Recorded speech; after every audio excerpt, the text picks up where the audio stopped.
Decades ago, in my college days, I wrote a too-comprehensive guide to the 1980s BBC sitcom, The Young Ones. It kickstarted my entire career path. Today, I uploaded it to a Google AI tool and got it to generate a totally fake podcast between two human-sounding AI actors. This is that podcast.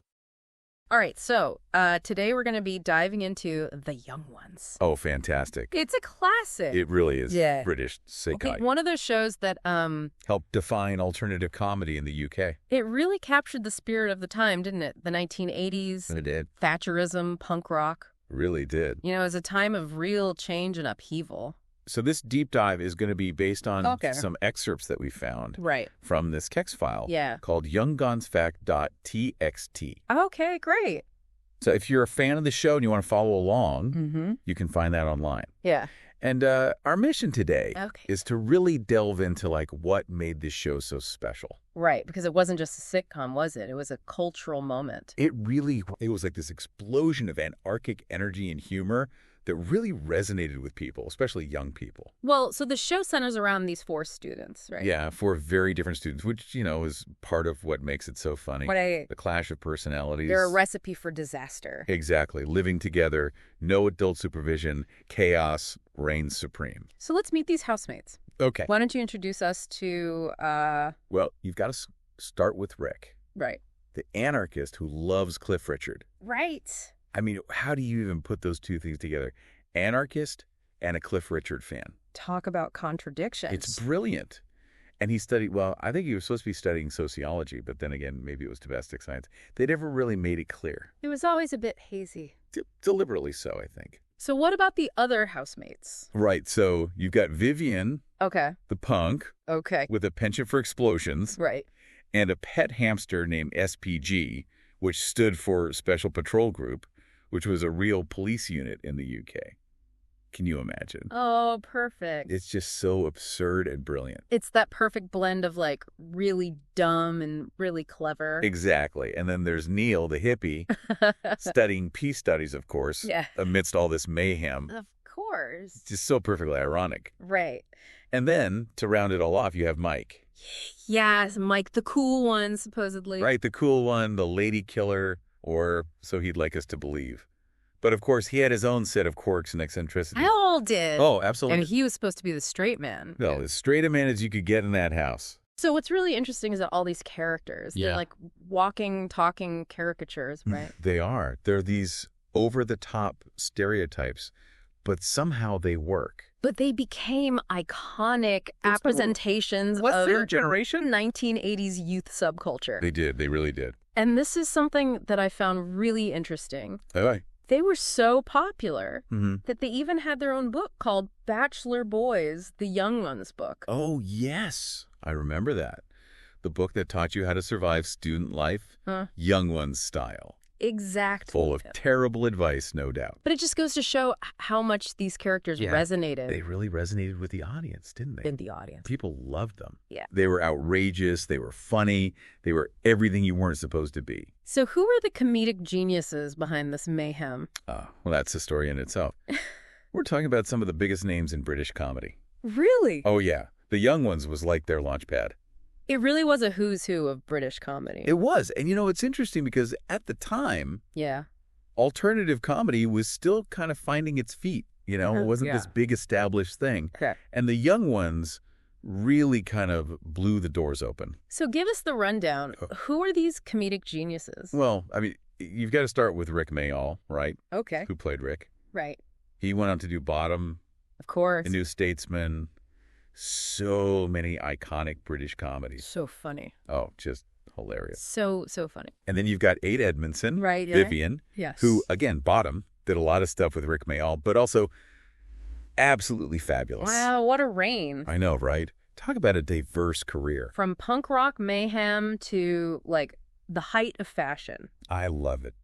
And what about Nigel Planer? Oh, Nigel Yeah. Planer, the lovable Neil. Yes. He was in Filthy Rich and Cat Flap, another great sitcom. Oh, I haven't seen that one. Oh, you should check it out. It's a good one. And it says here he even had a UK top 10 hit. He did.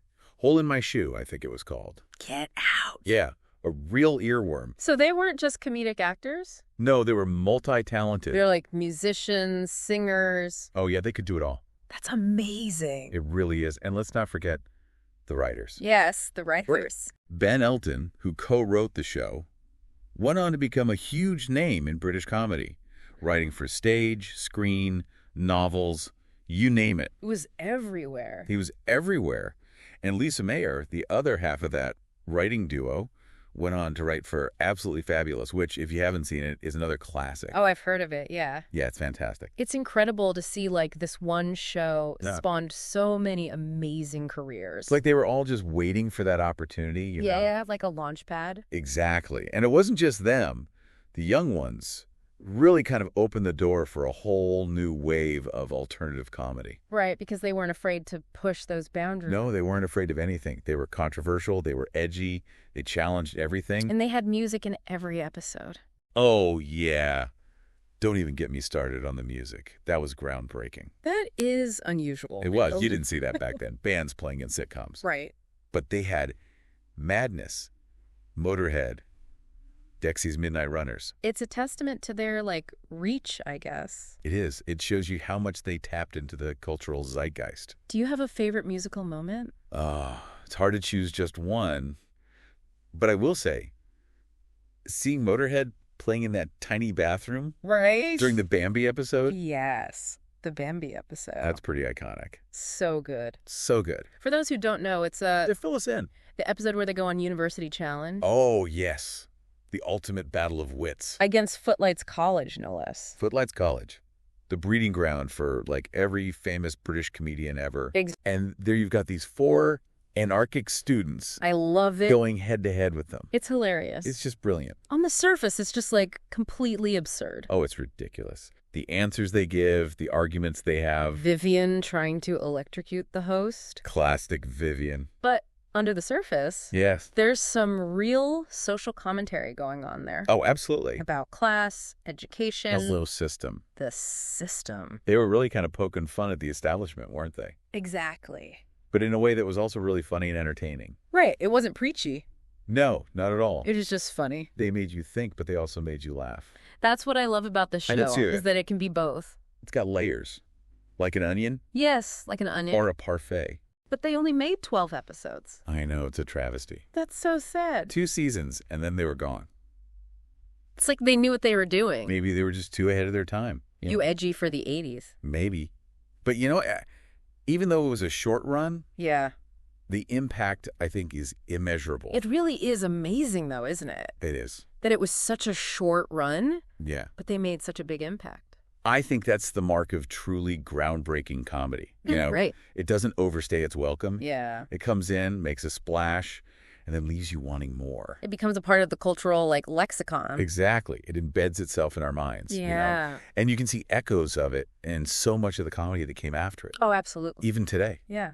Like today, even. So many shows owe a debt to the young ones. So how do you think they did that? What was it about the young ones that made it such a game changer? Well, I think part of it was their willingness to push boundaries. You know, Mhm, right. They weren't afraid to be outrageous, to be controversial, to make people uncomfortable. Yeah, they didn't shy away from anything. No, they embraced it.